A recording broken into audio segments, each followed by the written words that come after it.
Welcome to the Taxcast, 15 minutes of eye-opening global news and analysis on tax havens and corruption services from the Tax Justice Network, with me, Naomi Fowler. The Taxcast is available to everyone for download and broadcast on www.tackletaxhavens.com. Pay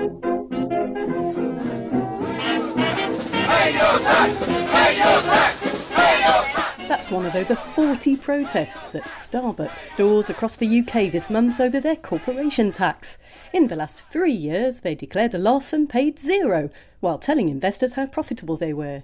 Starbucks tried a bit of damage limitation by offering to pay a voluntary tax contribution over the next 2 years. But, well, little people don't get to tell the taxman how much they're going to pay, and neither should Starbucks. More on that later. There were protests too by US citizens in the tax haven of the Cayman Islands outside an office building where around 18,000 corporations hide their tax dollars. The US could recover an estimated $150 billion a year from offshore centres. That'd be problem solved for the deficit. Other events this month, impossible to keep up with. Banks too big to fail, too big to prosecute. HSBC paid a record $1.9 billion settlement for money laundering and other violations, but that's still only the equivalent of 4 or 5 weeks' earnings based on last year's pre-tax profits. More fines. UBS paid $1.2 billion for interest rate rigging. There were 3 arrests this month connected to the LIBOR scandal, at least there are some. 2 former UBS employees are facing criminal charges, and around 20 other major banks are still under investigation. Deutsche Bank offices in Germany were raided this month. 2 of its top executives are at the centre of a tax evasion investigation. France, the UK, Italy and Australia are now all investigating Google's tax affairs. Police raided Google's offices in France, and police in Italy raided Facebook's headquarters there. And my personal favourite this month, a French minister who announced a crackdown on tax fraud was recorded discussing his secret Swiss bank account. And that's a very quick roundup for this month. Now we're going to talk to tax justice economist Richard Murphy for his take on events. OK, Richard, we've had HSBC Bank paying the biggest bank fine to date for violating banking laws, laundering billions of dollars of money from Mexico. I think they were shipping dollars into New York from their Mexican branch. The fine, I think, is equivalent to about 5 weeks' income for the bank. That's a bit like a parking ticket. And the US authorities chose not to prosecute because it might topple the bank and endanger the global financial system. This is a really worrying development. When a bank is basically beyond the rule of law, which is what this decision implies, then we are at a point where, frankly, we're into a lawless society. These people can act with impunity. They can money launder to some extent without concern. We have seen this totally amoral approach towards financial services creeping through the system. And the more that is rewarded by the message being sent out that these companies are immune from prosecution, the more likely it is we will see an increase in such arrangements taking place. The HSBC signal is too big to prosecute, carry on at will. So what needs to happen now? Right at the very top of these companies, there is a board of directors. They are responsible for putting in place a control environment. It is called a system of internal controls that makes sure that the law is complied with and that proper regulation is followed. If they fail to do that, then they should be made personally liable for that failure. And if they knew they could go to prison, and if some of them did go to prison, then their attitude would change overnight. This would not then become a cold-hearted business calculation of profit or loss, can we afford to take a risk of breaking the law or not? But this would become a matter of, I'm going to serve some time inside and I may not enjoy that, and my reputation would be shattered. That and that alone has the power to change attitudes in these banks for good.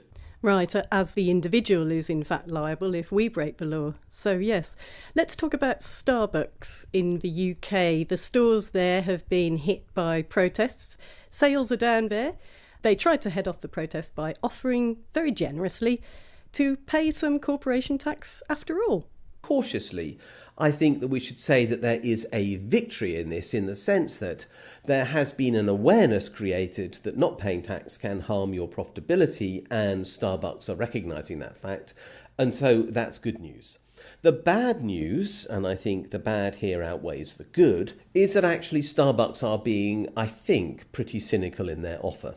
What they're suggesting they will do is not claim certain expenses, particularly payments on royalties, payments on the price of the coffee they're buying, and payments on loan interest, which it has been suggested has been overpriced. Those are the three components of the allegations against Starbucks. And they won't claim those for a couple of years, and as a result will therefore record profits and therefore pay tax.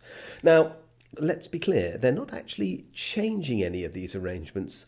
They're simply saying that for a couple of years they won't claim the costs. So in 2 years' time, they're hoping that everything will have gone away, the world will have calmed down, they won't be noticed when they, of course, begin to reclaim these charges and therefore stop paying tax again.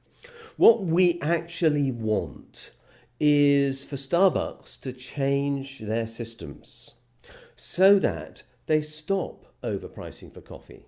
They stop paying excessive royalties, which can't be justified by the economic situation of the company in the UK, and they stop charging too high a rate of interest on their loans from tax haven companies into the UK.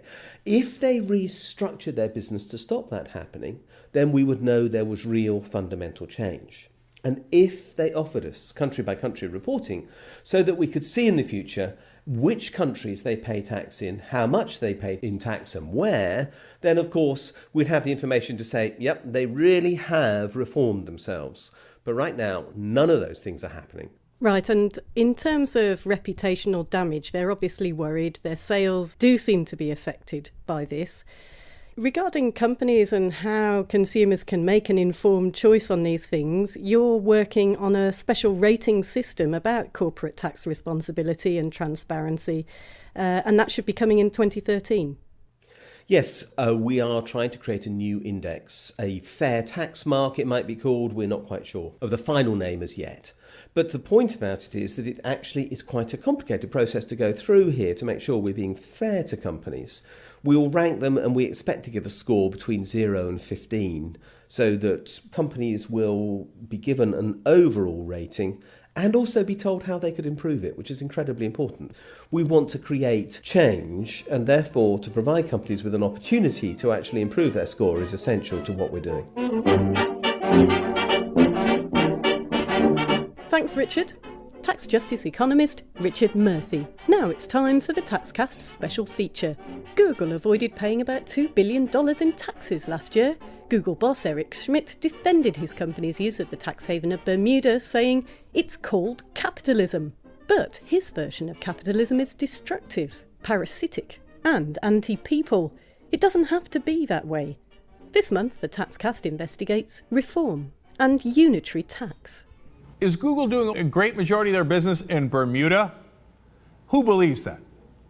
Who in their right mind thinks that, oh yeah, what they got going on in Bermuda, I tell you, I bet that's about 80% of their business. Of course not. It's the most obvious tax trick in the history of the world. It's tax avoidance. If Google and other multinational corporations that run this trick, and it is a great number of them that do this, there is a cost to this. If they don't pay the $2 billion, then you and I are going to pay for it. And I'm sick of it. That's Cenk Uygur of the Young Turks news show. He's talking about profit shifting, something global tax rules allow multinational corporations to do. Economist Sol Pichotto says our tax system's outdated and it needs reform. Can you tell me what's wrong with the tax system now for multinational corporations? Instead of being a single unit, the different parts of the multinational in different countries are treated as if they were independent of each other. And that just doesn't work from an economic point of view. Multinationals are multinationals because they operate as a centralised unit. So the tax system allows the multinational to decide on paper where to locate activities, to shift profit around the world and locate the profit in low tax jurisdictions. So let's use the online retailer Amazon as our example. Like many multinational companies, they're quite legally taking advantage of the tax rules to pay out very little in tax. Sol Pichotto again. If you're in Spain or Britain or France, you generally log on to Amazon France or Amazon UK. But if you look at your credit card receipts, you'll see Amazon SARL Luxembourg. Yeah, so there's not many staff there, and it happens to be a low-tax jurisdiction. That's right. So when you order from Amazon, obviously a big feature of Amazon is they can deliver the items to you very quickly the next day. And so to do that, they have warehouses and distribution facilities. But from the point of view of the current tax system, those have to be treated as separate operations. And then the amount that's charged for distribution to Amazon has to be done at what's called an arm's length price. The price that the Amazon distribution subsidiary charges to the parent company Amazon has to be what an independent distributor would charge. Amazon obviously wouldn't be able to make millions and billions of dollars worth of sales unless they could deliver to you next day. So the separate entity concept really doesn't work. The profits in Luxembourg are largely due to the fact that they operate this next day distribution in the UK. So unitary taxation would treat those as a single operation instead of pretending that they're separate operations. And so the idea of unitary taxation really is to treat these multinational corporations not as a series of separate entities, but as an integrated business with central command and control. That's absolutely it. And what unitary would do is to put it on a sounder approach territorially. It looks at what is the actual physical presence of the entity, of the firm within each jurisdiction. So assets should only be physical assets. They shouldn't be intangibles, for example. Labour, workers, should be where the worker actually works, not which entity within the complex structure of the multinational happens to employ that person, but how much time do they actually spend physically in each country. And sales is done by destination, so it's where the customers are. So that apportions the profit according to the actual presence of the company in each country. Okay, well, there's a lot of opposition to that. Back in the 80s, I think a lot of multinational corporations were very successful in lobbying against this way of thinking about tax.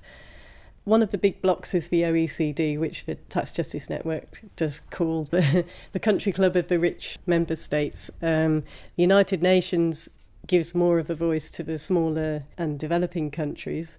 So how much resistance is there and how is it overcome? I think progress could be made if the OECD at least admitted, let's take a serious look at it and let's see if we can finally put the international tax system on a footing that's appropriate for the 21st century.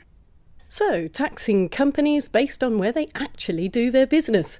It could be implemented now by your government. Back to Cenk Uygur on why he thinks that's unlikely to happen on a national level, at least in the US. It's because the rich and the powerful and multinational corporations have bought off our system.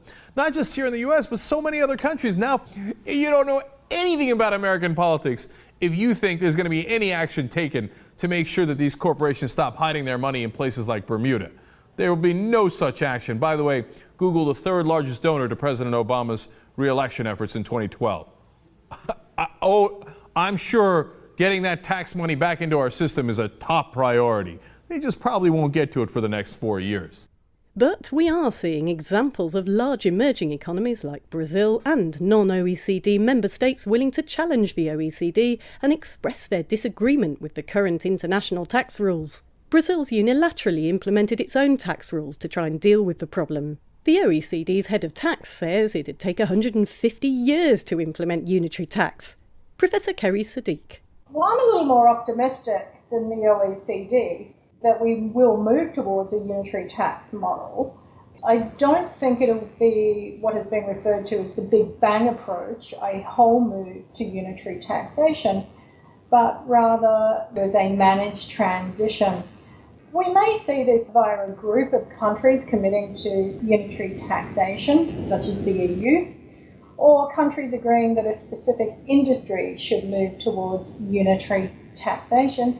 And multinational banking is the ideal industry to move towards unitary taxation.